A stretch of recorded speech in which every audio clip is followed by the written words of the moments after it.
tardes, bienvenido. ¿Sí? Se escucha bien, ¿no? Sí, perfectamente. Bienvenido como habitual, agradecidos, hoy que está también presente, aunque lo dimos en la bienvenida del curso, Pablo Burrallo, por abrirnos las puertas del Ateneo, en este aula de cultura que tan interesante es y que tanto aprendemos toda la semana, incluido un servidor.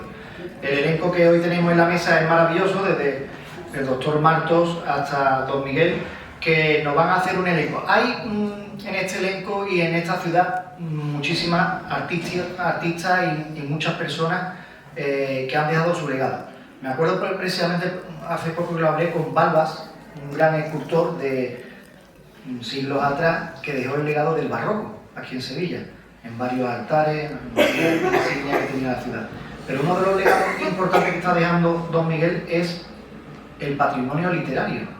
Es que parece una tontería, pero cuando pase varias décadas, varios lustros, nos daremos cuenta de todo el legado que está dejando para toda la gente que quiera estar informada de lo que está ocurriendo de forma contemporánea e histórica en Sevilla. Es una realidad, así que es un privilegio a todos. Dicho esto, y haciendo la presentación y volviendo a nuestro curso, recordamos, y ahora después lo hablaremos fuera de micrófono, que tenemos la comida el día 28, para quien quiera, que la vamos a hacer en un hotel, que lo hemos dicho por el grupo. Ahora después concretaremos. Hoy el momento no apremia, entonces no tenemos más para decir. Vamos a hacerlo seguramente el 28, ahora después lo hablaremos y ya tenéis el menú en vuestro móvil, ¿vale? Para que lo sepan. Nada, agradecer a todos, desde Paco, que es un privilegio que nos acompañe, al elenco de la mesa y que, bueno, pues empiece lo que es la función maravillosa de esta forma artística como es conocer un poco más el papado de León XIV. Así que nada, bienvenido a todos, gracias Pablo, gracias a todos y un privilegio.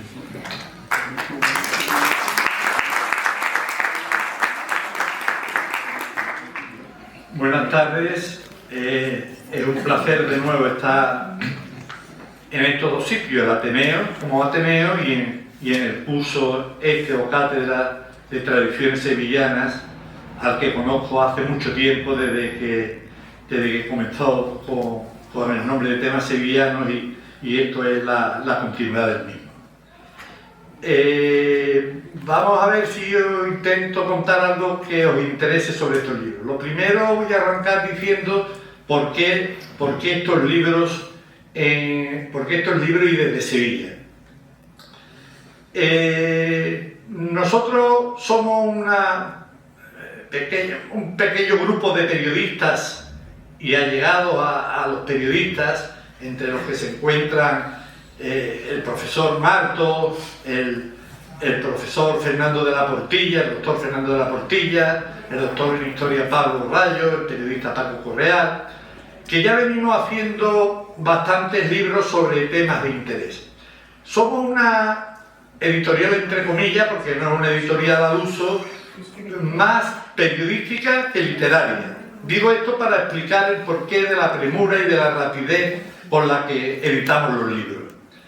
Procedemos, en particular yo, Marina Bernal y muchos otros del mundo del periodismo, y lo que hemos hecho o intentamos hacer es extrapolar esa rapidez del periodismo, esa inmediatez en los hechos importantes, los hechos históricos, con la más lentitud de las editoriales en la hora de buscar obras más literarias, más conseguidas, pero sin premura a la hora de salir al mercado.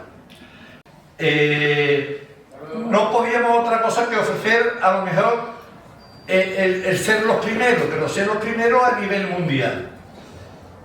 Y suena muy atrevido, pero yo también, conociendo la magnitud de las editoriales al uso, grandes, que tienen muchas cosas que decidir, que acordar, que corregir, muchas reuniones y tal, digo, yo creo que podemos conseguirlo.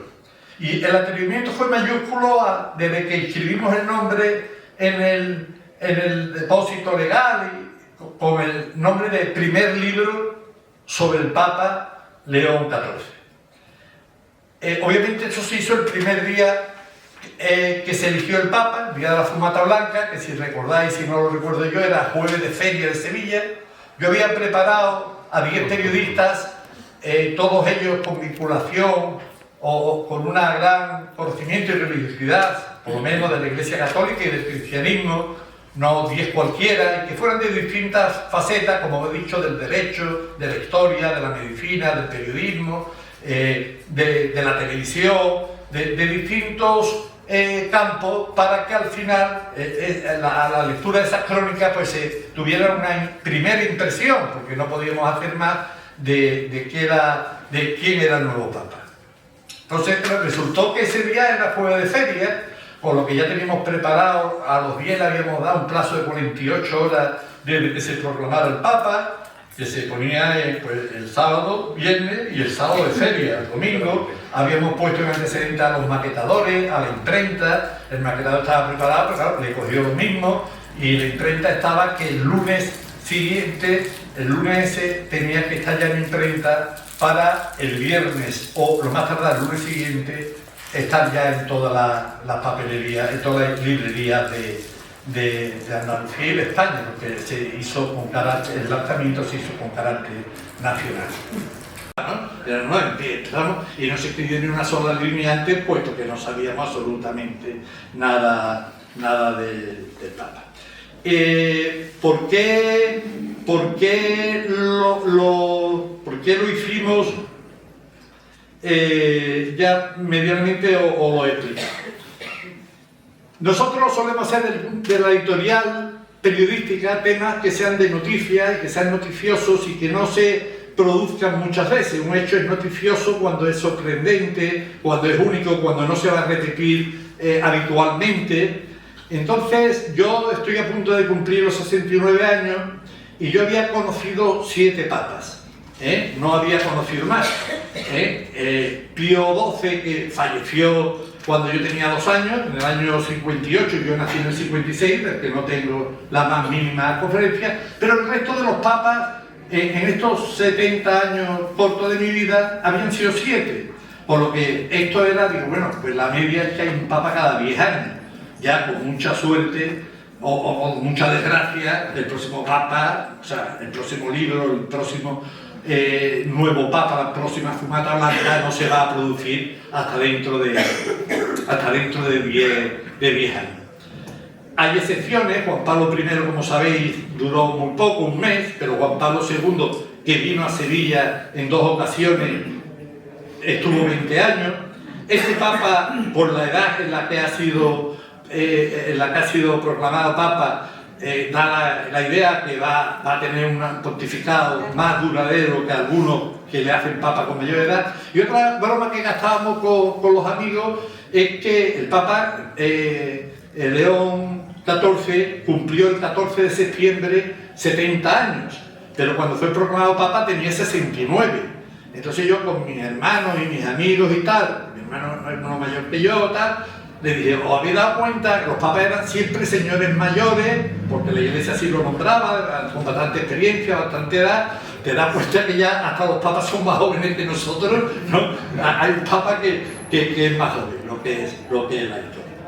Bueno, además en esa anécdota, contaros que mi primera relación con un tema de papa, pues os lo voy a decir, tenía yo 7, 8 años, estaba en la clase de los maristas en el año 63, ahí en la calle Jesús del Gran Poder, estaba, no sé si alguno recordará, estaba el colegio de los maristas, que después se fue a la calle San Pablo y después a Los Remedios, y a las 12 el hermano marista de turno, eso no recuerdo el nombre, pues paralizó la clase y con un pequeño transistor, que era un avance en la época, porque en aquella época los pequeños transistores ya no existían, todavía existían, eran los grandes, los pequeños vinieron después, pues nos puso ya la clase a rezar un Padre Nuestro por el alma, a chavales de 6, 7 años, por el alma de Juan 23.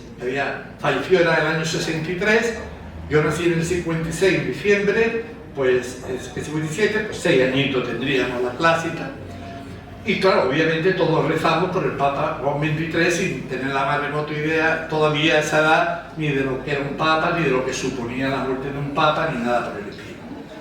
Después, con el tiempo, supe que como en aquella época todavía la información estaba empetada a las emisoras de radios, tenían que toda la información y las noticias solo podían darse por la conexión que se hacía con el parte de Radio Nacional de España, parte proveniente de la guerra, el parte de guerra, se quedó como parte de noticias con una rigurosidad que era a las 2 de la tarde y a las 9 de la noche, siempre a la misma hora, el parte, y al que conectaban todas las demás emisoras, nadie podía dar noticias.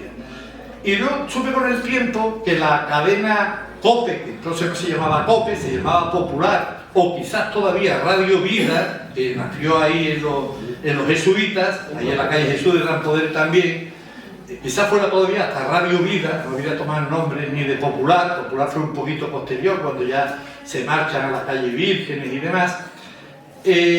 Habían saltado la censura, dando en España la noticia del Papa Juan XXIII antes que la Radio Nacional de España, de la siguiente fórmula: ellos no podían dar la noticia porque estaba prohibido y por un acuerdo que había, un concordato y Iglesia-Estado, que todavía hoy existe, pero el de ahora es otro, no el que había en aquella época, y habían saltado y habían bordeado la noticia rezando un Padre Nuestro por Juan XXIII, en genérico.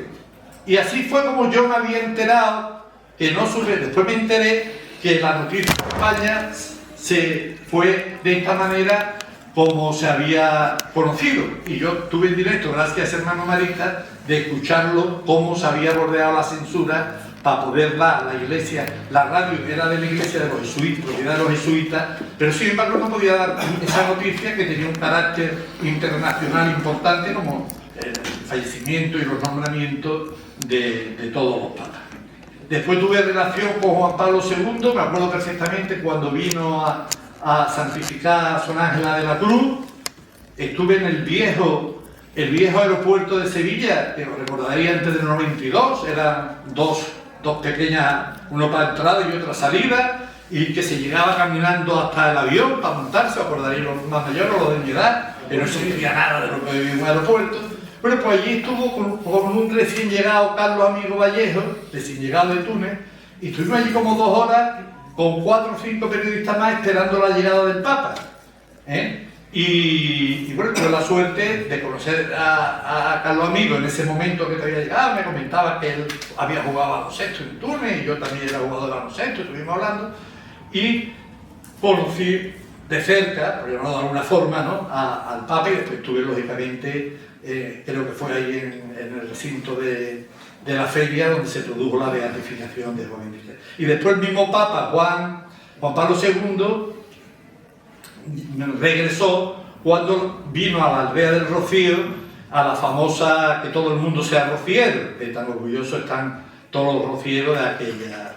Os cuento estas breves conexiones mías con el Papa, que no son conexiones mías, son conexiones de la ciudad de Sevilla, de cara a decir que el Papa León XIV también había estado en su época de superior o director de los agustinos en Sevilla en varias ocasiones, que vivió la Semana Santa de Sevilla, presenció el Cachorro y otras hermandades, y que yo estoy bien seguro, él ya anunció, todavía no ha empezado a viajar, pero ya anunció que su primer viaje sería, como no puede ser de otra forma, a Perú, y es muy probable, porque él está en una línea continuista de Papa Francisco, y el Papa Francisco, como bien sabéis, no llegó a venir nunca a España. Sí había venido en la época de estudiante y a Barcelona, cuando era obispo, a ver a la madre, a visitar a la madre de un compañero suyo que estaba enfermo, de tenerlo aquí por nosotros. Voy a entrar a hablar un poco del Papa. El Papa es muy singular en todo. Cuando sale el nombre del Papa, yo le preguntaba a gente que estaban allí en el Vaticano, quiero citar, ahora citaré, sino antes de acabar, el nombre de los 10 periodistas. 2 de los periodistas estuvieron allí en directo, todos los que hablan en el libro. Estuvieron en el entierro de Papa Francisco y estuvieron también en la Fumata Blanca, y lo estaban cubriendo para sus medios, uno para Canal Sur y otro para ABC, que Paloma servía, era del diario ABC, y también el corresponsal del Canal Sur Televisión, que también tuvo a bien escribir en el libro.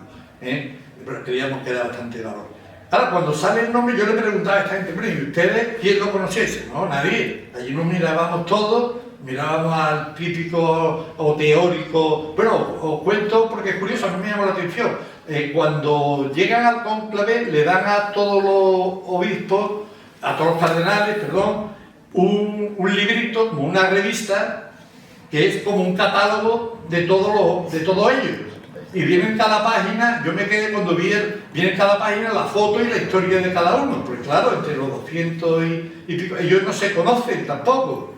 Y entonces, claro, en el momento que nombraron, todo el mundo al cuadernillo a ver de quién estaban hablando. Y claro, sale el nombre y tal, no, es de Perú. Bueno, en principio, en la quiniela de la zona de los medios de comunicación no estaba, como suele ocurrir casi siempre, ¿no? Hay por ahí un refrán que se entra papa al cónclave y se sale cardenal, ¿no? Que el que va a papa nunca llega. Y ocurrió una vez más el hecho ese.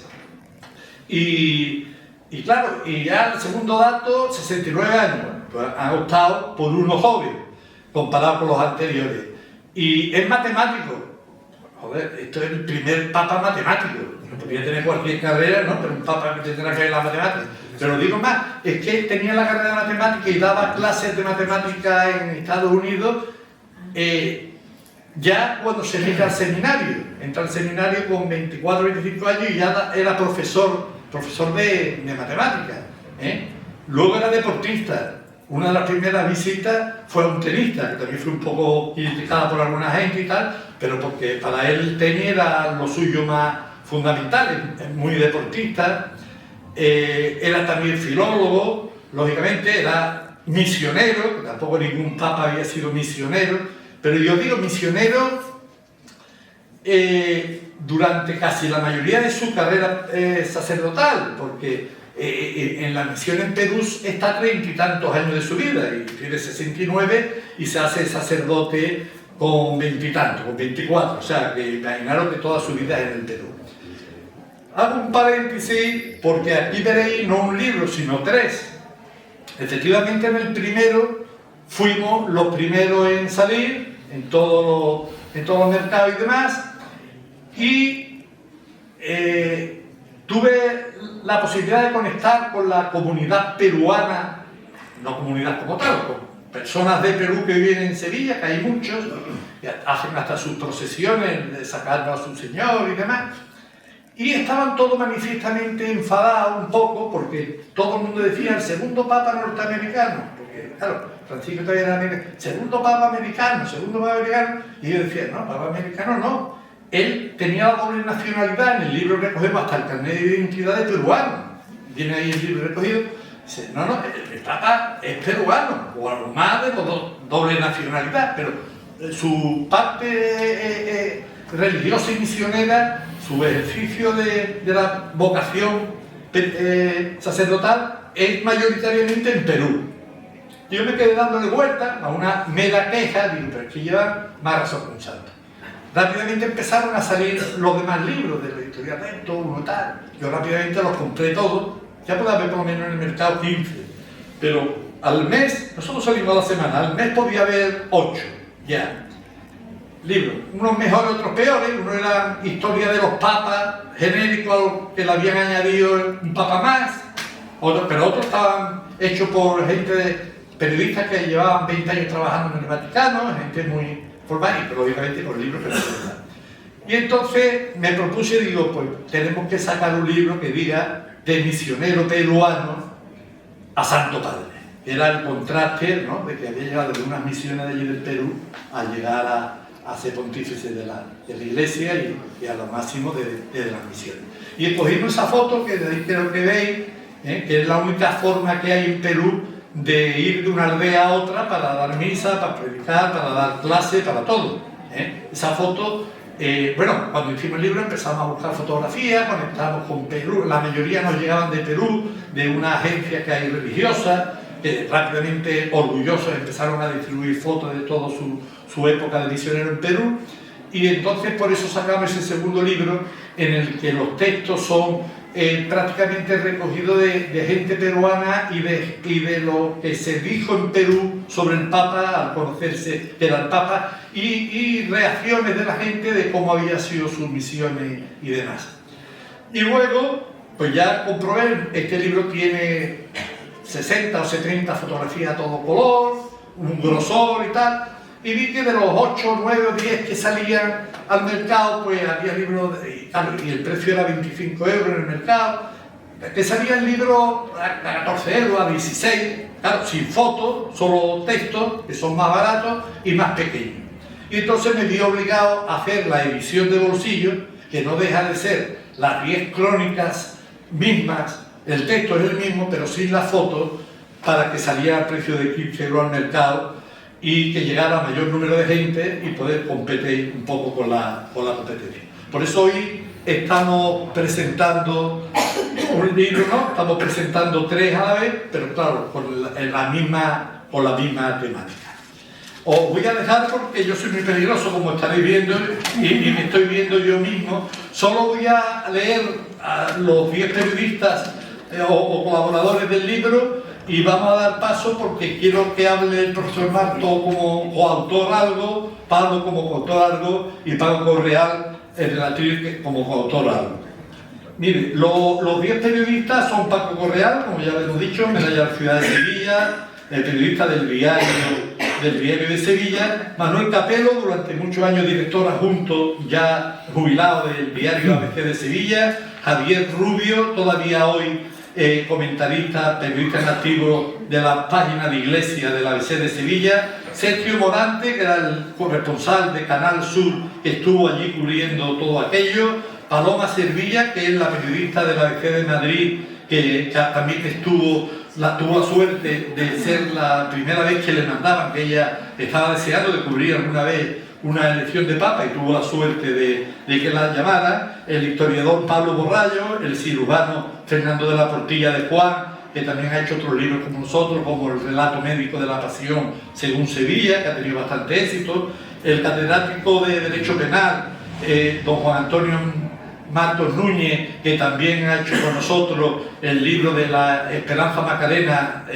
Rosa de Oro, que el año pasado vino a venir también aquí presentarlo y también colabora en este libro y próximamente sacaremos al mercado y presentaremos un libro sobre si el profesor Fernando de la Portilla era el relato médico de la pasión de Jesucristo, en el caso del profesor Martos es el proceso jurídico de la pasión de Cristo, o sea, cómo fue el proceso desde el punto de vista jurídico de acuerdo a las leyes del momento y en qué se vulneraron la legislación, que fueron en un montón de cosas que hacía que al final la sentencia fuera totalmente injusta, la sentencia que acabó con la vida de Jesucristo. El abogado, muchos años catedrático, decano del Colegio de Abogados de Sevilla, Sobrín Gallardo, que es hermano mío, y el filólogo Antonio Puente Mayor. Estos son los 10 que de urgencia, aquellos días de feria, se vieron obligados a escribir corriendo para participar en este libro, que dicho sea de paso, todos lo hicieron de muy buen gusto y a todos les gustó mucho la idea, muchos de ellos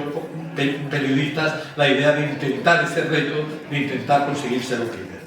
Señor presidente del curso de temas de Regional Sevillana, querido Pablo Borrallo, representante de esta adulta casa, querido Miguel, Francisco Correal, colaborador, asesores, alumnos, queridos todos. Bueno, ya han podido ustedes percatarse por el elenco de personas y de hechos que ha relatado Miguel, el honor, es que no creo que haya otra palabra, que supone estar aquí. Pero no estar aquí como yo estoy físicamente, sino en las páginas de este libro. De hecho, cuando Miguel, con el que tengo una magnífica y afortunada relación de amistad, me propuso además estar aquí en la presentación del libro, porque él quería que estuviese aquí. Pero claro, evidentemente pues se juntó el hambre con las ganas de comer, ¿no? Para mí, lógicamente, es una auténtica satisfacción como sevillano, porque yo creo que él ha dicho muy bien, y esto hay que reivindicarlo y darle su importancia, que de Sevilla, esto es como cuando decían, bueno, ¿y qué puede salir de Galilea? Hablando de Jesús. ¿Puede salir algo bueno? Pues yo lo traslado, mutatis mutandis, ¿qué puede salir de Sevilla? Mucho y bueno, y está saliendo. Este es el fruto de un hombre enamorado de Sevilla, es el fruto de una persona leal, es el fruto de una persona experta, un gran profesional, un gran amigo de sus amigos y sobre todo, y para nosotros y para todos ustedes, un gran colaborador de Tradiciones Sevillanas. Quien no de aquí tiene un libro. Me ha tocado en estos sorteos que hacemos un libro de Sevilla. Comentaba yo jocosamente con mi querido amigo Pablo que Miguel está muy honrado, pero yo me dije el jueves de feria, que te llamen y te digan, oye, Juan Antonio, ¿tú quieres? Eso sí, él siempre es un hombre muy correcto, muy educado, como a mí me gustan las cosas como deben de ser, jamás impone, siempre propone, y bueno, pues mira, vamos a hacer lo que se pueda, ¿no? Claro, 48 horas, fíjense ustedes, para mí es un esfuerzo porque yo no soy periodista. Admiro mucho el periodismo, pero yo estoy acostumbrado a otro tipo de trabajo, en lo que se trabaja con más calma, con más tiempo. Pero bueno, yo creo que hay que buscar un poco, como ya estar ahora a la sino de los tiempos. Lo que nos toca ahora es un poco el camino que está abanderando Miguel Gallardo con su editorial Sevilla Press. Oye, pues encantado de seguirlo, ¿no? Yo les voy a relatar muy brevemente y voy a hablar de otras cuestiones distintas a lo que ha planteado Miguel, de cómo yo, con 76 años, después de 40 años de vida docente universitaria en la Universidad de Sevilla, siendo un hombre humanista, cofrade y creyente, que jamás me he escondido ante nada ni ante nadie, veo ese reto que él me propuso. Oye, Juan Antonio, ¿a ti qué te parece que puede hacer el Papa León XIV? ¿Tú qué crees cómo él debería de orientar a la Iglesia? ¿Tú cómo ves esto? Bueno, en primer lugar les tengo que decir que estamos hablando de un arzobispo de Roma, Papa, pero un padre espiritual para mí de 1.406 millones de almas, que se dice pronto. 1.406 millones de almas. Claro, esto requiere un esfuerzo de unidad tremendo, tremendo. No solo ya por el hecho de que la Iglesia esté separada, como saben ustedes, por el cisma anglicano, ortodoxo, sino porque en la línea, no ya de Francisco, sino de los anteriores papas, que los ha habido muy buenos, estoy pensando en Benedicto XVI, en Ratzinger, Juan Pablo II, hay un mundo muy diverso. El mundo que él afronta, el mundo que él va a dirigir, es un mundo diverso, plural. Claro, hay un mensaje muy claro, y es esa unidad ¿en qué? En la fe. Porque hoy, como saben ustedes, desgraciadamente a Dios se le oculta, se le esconde. No es agradable hablar de Dios. Que no mola, como dicen los jóvenes, que eso no vende. Entonces, el hecho de que haya una persona como Miguel Gallardo, que sea capaz de publicar lo que se está publicando sobre el representante de Cristo en la tierra, yo lo entiendo como un acto de valentía. De valentía. No solo ya de literatura, no solo ya de una magnífica fotografía, de unos magníficos documentos, sino como un acto de valentía. Aquí estamos nosotros. Unidad y fe ante qué. Hombre, pues en primer lugar, los nacionalismos. Los nacionalismos que, desgraciadamente, están azotando muchísimos lugares del mundo. Esa filosofía liberal individualista, que hoy de alguna manera campea, ¿no? Primero yo, y luego ya veremos qué puede quedar por los demás. No, eso no es la Iglesia. Más bien hay que trabajar por nosotros. Entendía yo cuando escribí esta crónica. Por nosotros, por todo. Por algo que yo siempre defendí en la universidad. La tolerancia, cuando me preguntaban, el respeto, el bien común y sobre todo la dignidad de las personas. Decía Miguel con buen criterio que León XIV ha podido vivir la dignidad de las personas en carne y vivo. No en la televisión, no en un documental, sino en Perú. Yo he estado en Perú.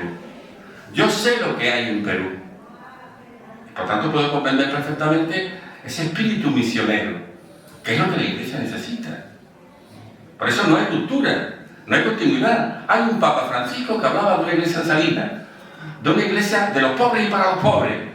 Y hay un Papa, León XIV, que ha venido sin decir, yo tomo esta rienda, yo sigo el mismo camino. No, yo iba a seguir mi camino, pero desde luego nada de lo que se ha hecho se ha hecho en balde. Y luego los signos de los tiempos. Hombre, evidentemente es un pontificado complejo, muy complejo. Hay factores amenazantes. Por ejemplo, el hermanentismo nuclear. Saben ustedes que Putin ya se ha jactado ante el mundo de una serie de operaciones balísticas, de armas nucleares, y a continuación, Trump no se ocurre otra cosa, pues yo también. Claro, esto para el mundo es un problema. Y ante este problema llega, después de 5 meses de pontificado, el Papa León XIV, que algunos dicen que poco hace, no se le oye, no habla, no destaca, y ya le llaman el Papa desarmante. ¿Y eso qué significa del Papa desarmante? Pues mire, es un Papa del diálogo. Pues claro, evidentemente los valores cristianos, ni individualmente, ni socialmente, ni nacionalmente, ni en las comunidades, ni en las parroquias, ni Roma, se pueden imponer. Nuestra fe no es una imposición a nada ni a nadie, es la mano tendida, abrir la mano, abrir los espacios que pueden ser comunes para todas las culturas. El diálogo. Lo que él llama una paz desarmante. En la primera, creo que fue misa pontifical, me parece que repitió por lo menos 10 o 12 veces la palabra paz. O sea, es un hombre que sabe. No, en el mismo nombramiento, lo citó 10 veces la palabra paz y 3 veces la palabra Francisco. Me puedo decir que, a diferencia del Papa Francisco, él no comió aquel día, ¿acordáis de son las 5 y no he comido?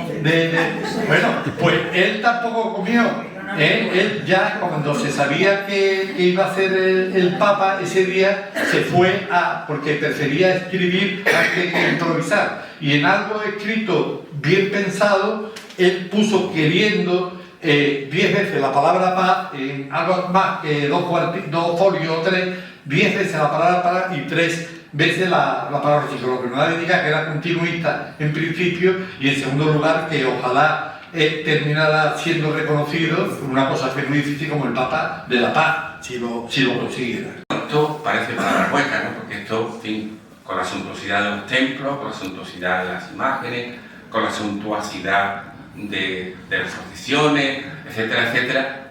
No, miren ustedes que no. ¿Saben por qué? Porque Jesús,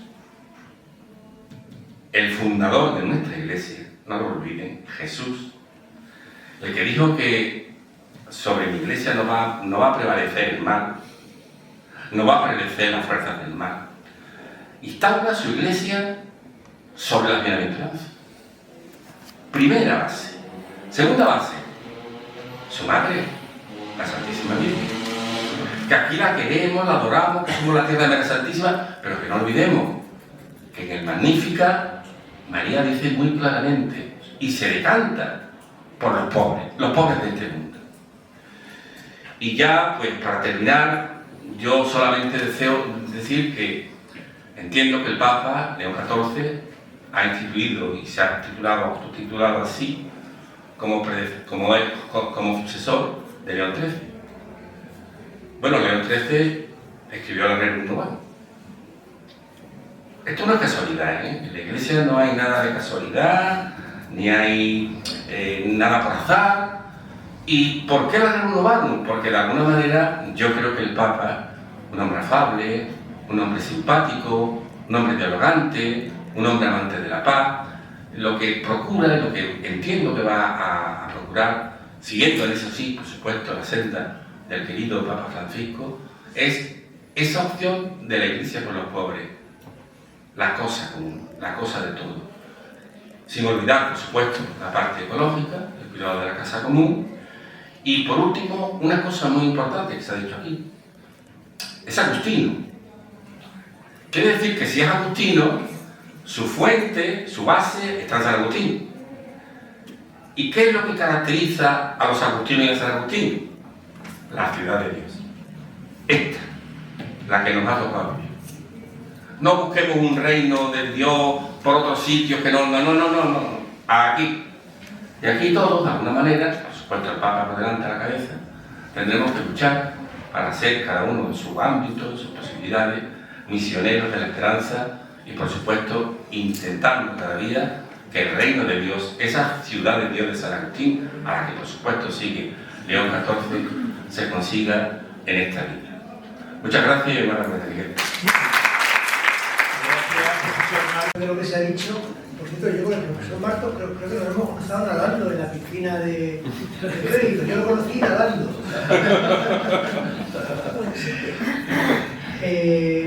Yo también fui uno de los damnificados de la llamada de Miguel.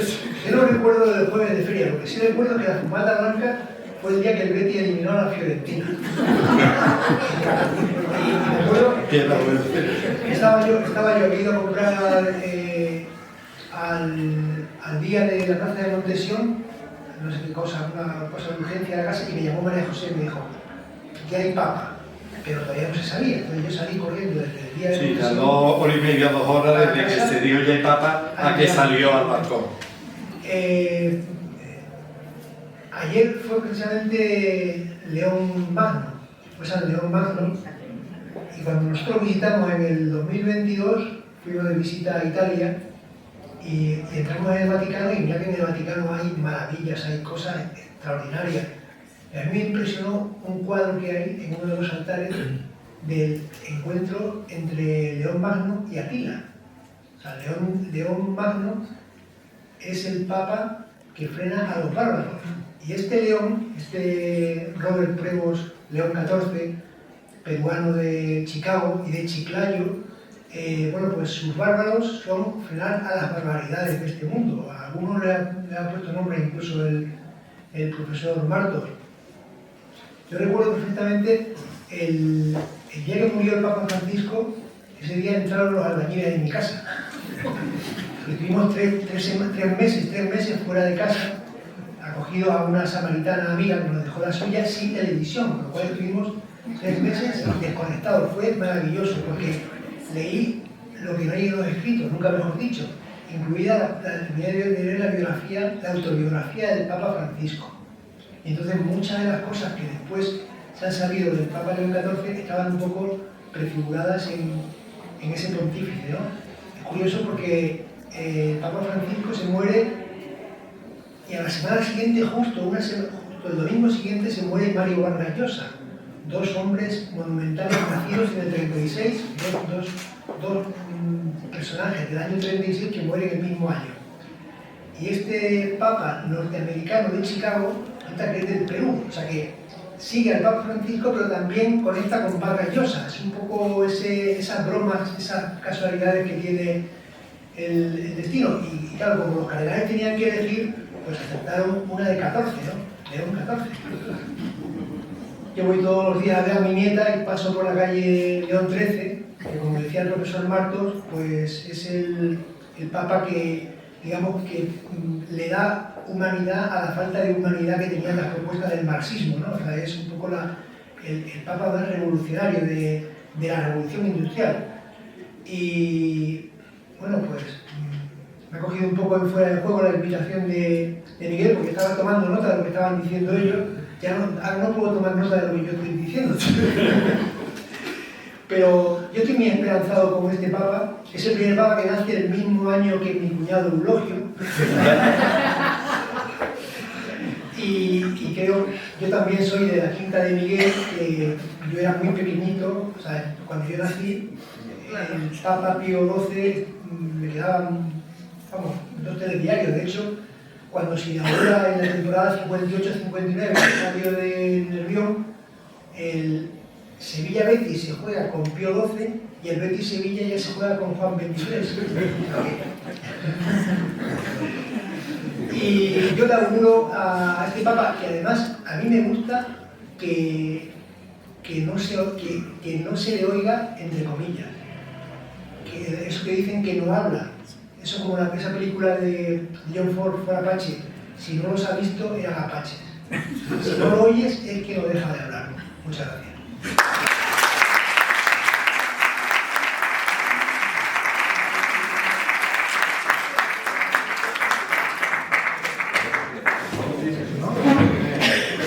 Ateneo y también como prologuista de este...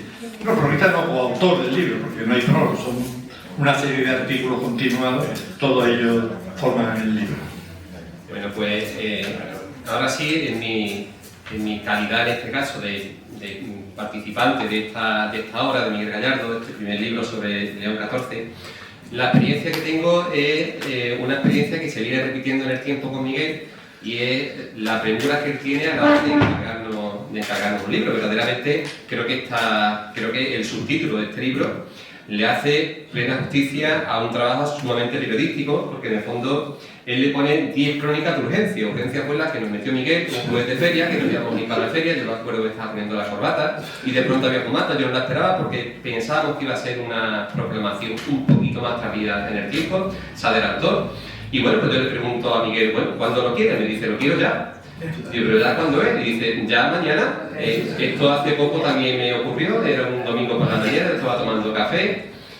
La Esperanza de Triana acababa de entrar el día antes en el Polígono Sur, en la Santa Misión, era domingo por la mañana, estaba leyendo la crónica en ABC, lo que habitualmente suelo hacer los domingos, y recibo un mensaje de Miguel Gallardo diciéndome que si quiero participar en un libro sobre la Santa Misión de la Esperanza de Triana al Polígono Sur, a lo que yo indudablemente a Miguel, como buen amigo que es, le digo automáticamente que sí. Y le digo, ¿para cuándo quieres el artículo? Y me dice, esta noche a las 12 lo tengo que mandar a la imprenta.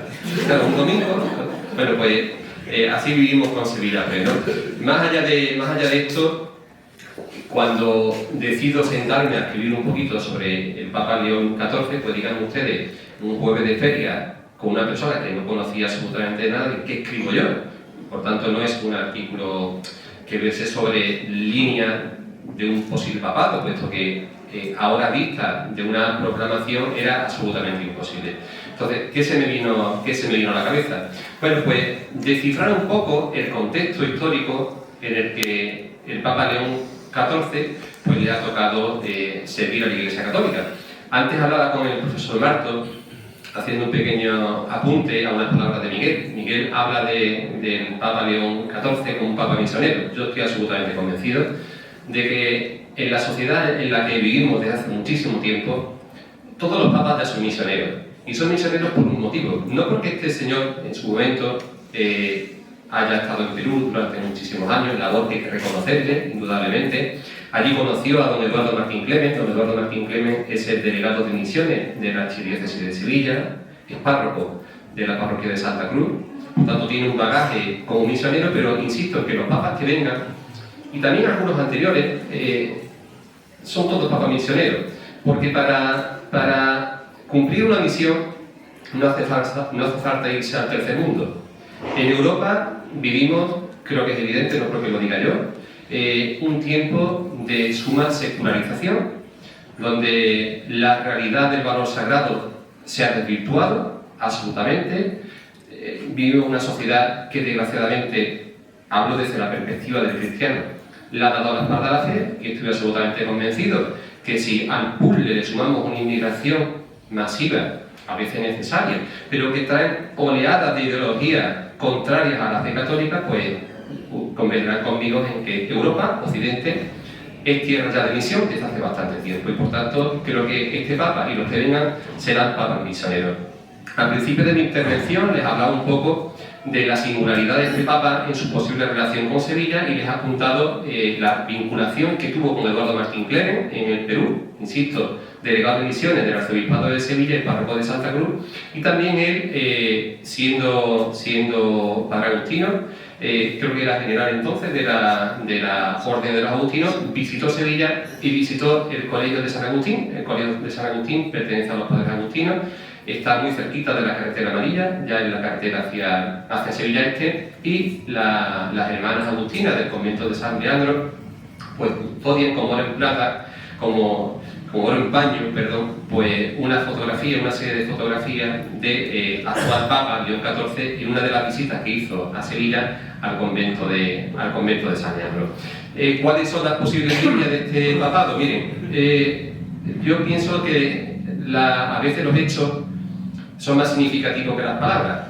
Dicen que vale más una imagen que 1000 palabras. Yo estoy absolutamente convencido de que la línea de este Papa ciertamente va a ser independiente del Papa Francisco, aunque se va a aproximar pastoralmente a él. De hecho, la primera visita que hace recién elegido es a la tumba del Papa Francisco. Yo creo que va a apostar por la sinodalidad, va a apostar por el diálogo, va a apostar por la unión. Y digo la unión porque cuando él sale al balcón de la plaza de San Pedro, dice dos cosas. Uno, que el mal no prevalecerá. Como cristianos estamos todos convencidos de que el mal nunca va a prevalecer. Esto es como las películas donde el malo es malo, es malo, malo. Llega al final y te tiene una hora siendo malo, o hora y media siendo malo, y si la película narra 3 horas siendo malo, pero al final el malo no triunfa.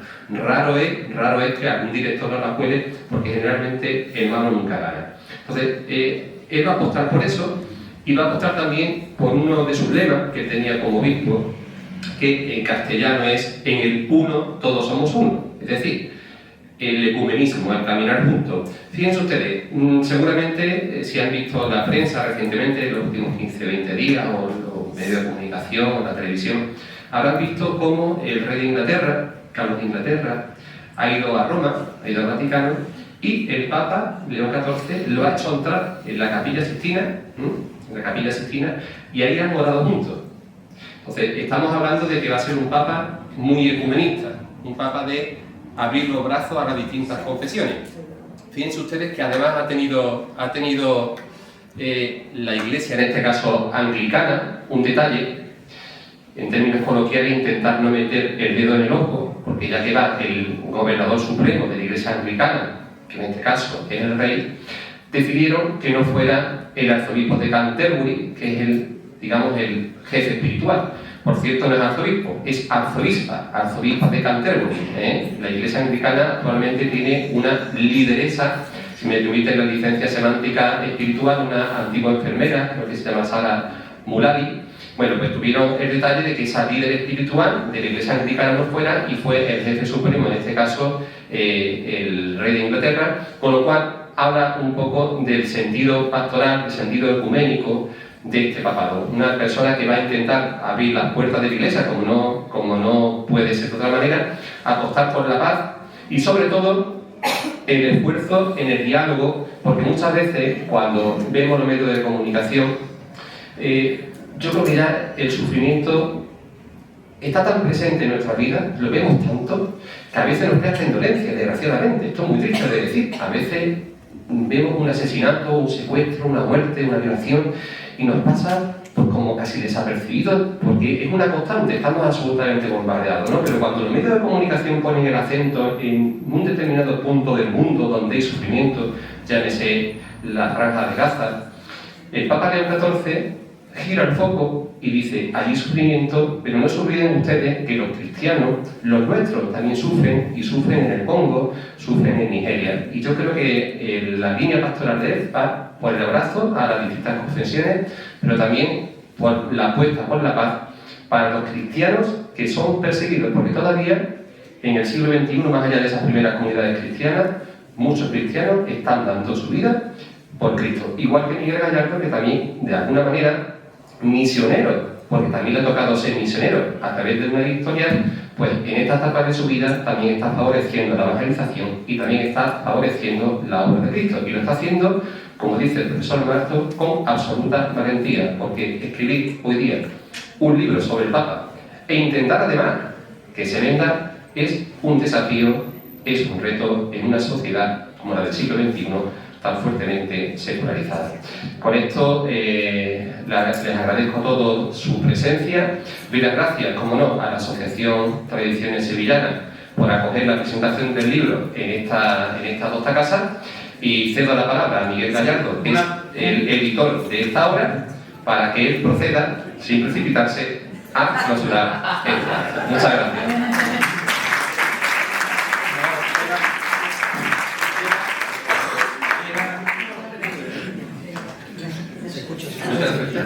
Sí, ahora me escuchan. Era solo una punta a raíz de que me ha venido a la mente y le damos por concluido con las palabras de Pablo, como no podía ser de otra forma, además de agradecer a todos vuestra presencia y lógicamente los elogios recibidos por parte de todos los que han intervenido, que no son ni mucho menos tan merecidos, pero bueno, los recojo en base a la amistad que nos une. Había dicho Pablo de que el primer hecho, la primera visita que realizó el nuevo Papa fue ver la tumba ir a visitar la tumba del Papa Francisco, y eso ya pues también daba a entender que la continuidad era manifiesta.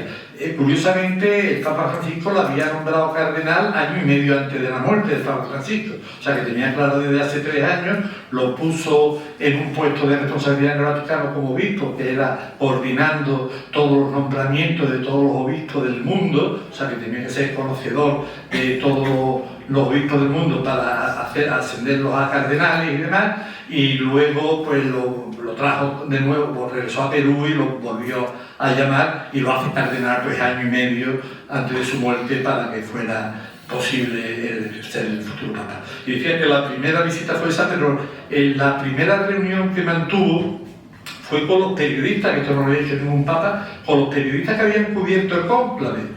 Reunió a todos los periodistas para recalcar las gracias y recalcar la importancia que tenía en el día de hoy el periodismo y la información en el día de hoy, y las formas nuevas de transmisión de las nuevas tecnologías, de las redes sociales, de la informática, y lo dejó ver en la primera reunión que tuve. La segunda fue con el personal de allí del Vaticano, el personal que trabaja en el Vaticano, pero la primera quiso que con los periodistas, antes de que cada uno se fueran a su país, recibirlo y hablar con todo ello para darle las gracias. Y un último apunte, es curioso lo de la palabra cónclave, que no sé si la sabéis. Cónclave es con llave, o sea que teóricamente, teórica y prácticamente, se cierra aquello y no puede salir información. Y sin embargo, todos sabemos, yo le preguntaba a los periodistas que habían estado allí en directo, pero vamos a ver, si teóricamente allí no sale nada, ¿cómo se sabía? Pues ya el 40 y tantos % lo tiene tal Papa, el 40 y tantos % lo tiene tal otro. En la próxima puede salir, pero si no sale nada, ¿cómo podemos saber esto? Y me hablaba de que durante los días del cónclave hay unos desayunos por la mañana, son como unas charlas, coloquios o algo así, en las que todos los cardenales, que no están en el cónclave lógicamente, los obispos y toda gente de relevancia, periodistas acreditados con gran importancia y tal, van hablando en genérico de lo que necesita la Iglesia, de qué tal, y por ahí van perfilando cómo puede ir lo que está ocurriendo dentro, que no deja de ser, que suelen acertar, porque dijeron, bueno, en dos reuniones, en la tercera sale, y salió en la segunda por la tarde, el segundo día, ¿no? Suelen acertar, pero ya van a decir eso, bueno, y entonces, cónclave está así, todo el mundo sabe, o al menos los periodistas de allí manifiestan más o menos qué está pasando. ¿Vale? Pues nada, esa puntualización y ese matiz que también dice mucho de una persona, la vinculación y el interés que le va a dar a la información, a la informática, a las redes sociales, al periodismo, a la comunicación, en suma, dentro de su mandato. Bueno, pues ahora sí, buenas tardes a todos y levantamos la sesión. Muchas gracias.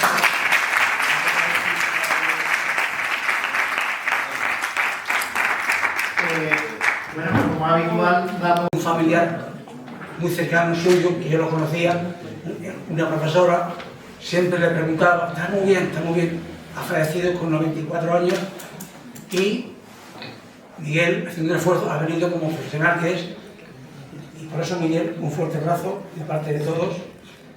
Tradiciones sevillanas, en Ateneo de Sevilla, reconocimiento magistral de sevillanía a don Miguel Gallardo Rodríguez, por una vida en mantener las costumbres, los ritos, esencias y noticias de la ciudad de Sevilla. Sevilla, 11 de noviembre del 2025.